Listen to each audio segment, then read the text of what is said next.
Hello dear student, are के Patel YouTube channel में आपका स्वागत है। Please channel subscribe and video like.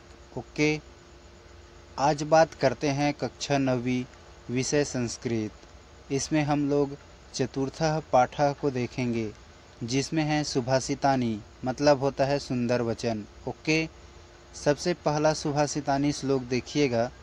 तपोबलं तपसानां ब्रह्म ब्रह्मा विदाबलं हिंसा बलं साधूनां क्षमा गुणवंतां बलम।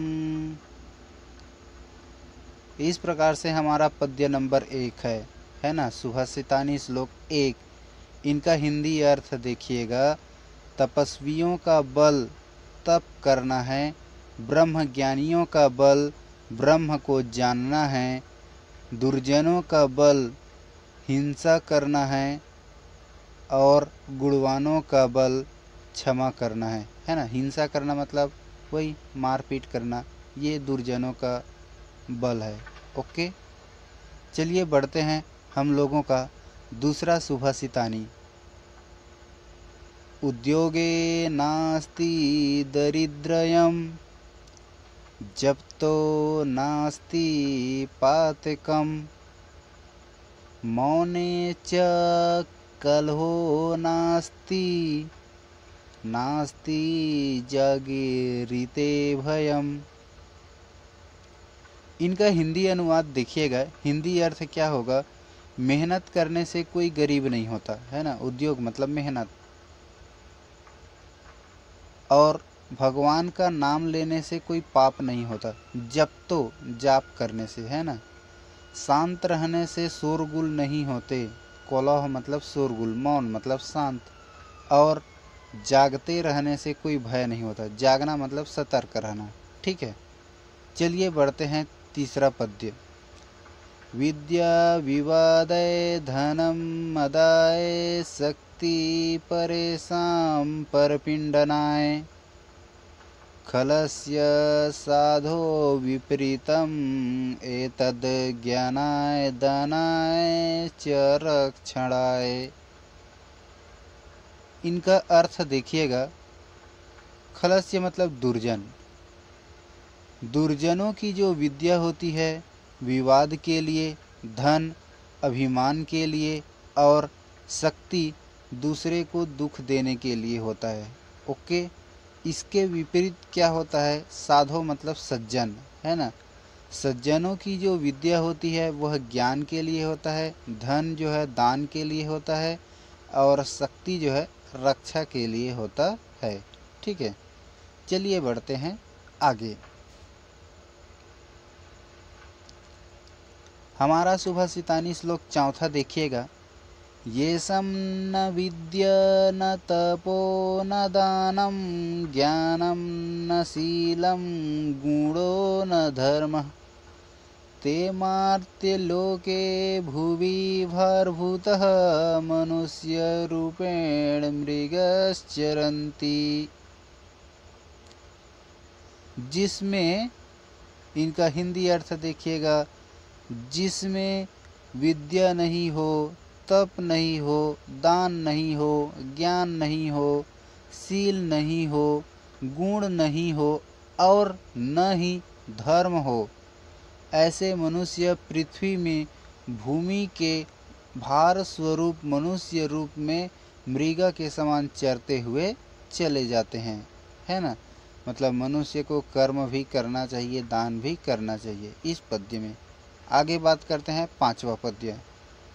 सुखार्थिनः कुतो विद्या नास्ति विद्यार्थिनः सुखम सुखार्थी व त्याजेत विद्यां विद्यार्थी व त्याजेत सुखम। यह विद्यार्थियों के लिए और सुखार्थियों के लिए बताया गया है। अर्थ देखो, सुख की इच्छा करने वाले को विद्या प्राप्त नहीं होती, है ना। और विद्या की इच्छा करने वाले को, मतलब विद्यार्थी, इनको जो है सुख प्राप्त नहीं होती। ठीक है, इसलिए जो है सुखार्थी को जो है विद्या और विद्यार्थी को सुख त्याग देना चाहिए। ठीक है, विद्यार्थी जीवन में है तो आप अपना अभी सुख त्याग दीजिए। आगे बढ़ते हैं, छठवां पद्य। छिन्नो अपि रोहति तरु, तरु मतलब जी पेड़। ठीक है, क्षीणो अप्युच्यते पुनः चंद्रः इति विस्मृसन्तः सन्तः संतयप्यन्ते न लोकेषु। इनका अर्थ देखिएगा, छिन्न होने के बाद भी मतलब काटने के बाद भी वृक्ष पुनः पल्लवित हो जाते हैं, है ना। क्षीण होने के बाद भी चंद्रमा पुनः दिखाई देते हैं। उसी प्रकार से ठीक ऐसे ही संत व्यक्ति इस संसार से दुखी होते हुए भी दुखी नहीं होते, ऐसा इस पद्य में बताया गया है ना। इस संसार से दुखी होगा लेकिन किसी के लिए दुखी नहीं होगा। आगे बात करते हैं, यथा चतुर्भी कणकं परीक्षयते निघर्षणम अच्छेदनम तापतांडनय तथा चतुर्भी पुरुषः परीक्षयते त्यागेन शीलेन गुणेन कर्मण। इनका अर्थ देखिएगा, जैसे, यथा मतलब जैसे और तथा मतलब वैसे। जैसे सोने की परीक्षण 4 प्रकार से की जाती है। कैसे कैसे? घींचकर, काटकर, तपाकर और पीटकर। वैसे ही मनुष्य की परीक्षण भी 4 प्रकार से की जाती है, त्याग से, शील से, गुण से, कर्म से। ठीक है, यह तथ्यांश आप मेरे ख्याल से समझ गए होंगे। चलिए बढ़ते हैं आगे। 8वां बिंदु देखिएगा, नास सभा यत्र न सन्ति वृद्धा नाते वृद्धा ये न वदति धर्मम नासो धर्मो यत्र न सत्यम अस्ति न तत् सत्यम यच्छ न लेभ्युपेतम। अर्थ देखिएगा, जिस सभा में सज्जन नहीं हो वह सभा सभा नहीं होता, है ना।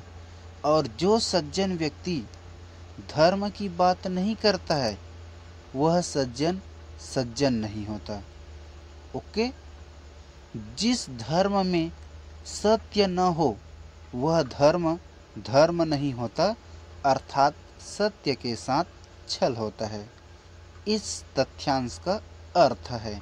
ठीक है, तो चलिए बढ़ते हैं आगे। पुष्पे गंधम तीले तैलम कांष्ठे अग्नि पैसी घृतम इच्छो गुणम तथा देहि पश्य आत्मानं विवेकतः। इनका हिंदी अर्थ देखिएगा, पुष्प में सुगंध होता है, तिल में तेल होता है, लकड़ी में आग होता है ना, और दूध में घी होता है, ईख में गुड़ होते हैं, किंतु ये दिखाई नहीं देते। वैसे ही सज्जन व्यक्ति विवेक पूर्वक अपने शरीर में अपने आत्मा को देख लेता है ना। जैसे दूध में घी है तो उसको आप नहीं देख पाओगे। आगे बढ़ते हैं, हम लोगों का अंतिम सुभाषितानी। सत्यं धार्यते पृथ्वी सत्यं तप्ते रवि, रवि मतलब सूर्य, सत्यं वाति वायुश्च सर्वं सत्ये प्रतिष्ठितम्। सत्य में धरती टिकी हुई है। इनका अर्थ देखिएगा, सत्य में धरती टिकी हुई है या विराजमान है। सत्य में सूर्य चमकता है। ओके, तपते मतलब चमकता है। सत्य में वायु बहती है, कहीं न कहीं सत्य विद्यमान है, अर्थात इसको आप क्या कह सकते हैं, सत्य सभी जगह स्थित है। ठीक है, सर्व सत्य प्रतिष्ठितम, सत्य सभी जगह विराजमान है। एक इम्पॉर्टेंट नोट पॉइंट से डियर स्टूडेंट, कोई 3 सुभाषितानी श्लोक आपको कंठस्थ याद रखना है, क्योंकि परीक्षा में यहीं से प्रश्न बनते हैं। ओके, वीडियो अंत तक देखने के लिए धन्यवाद। Thank you. जय हिंद।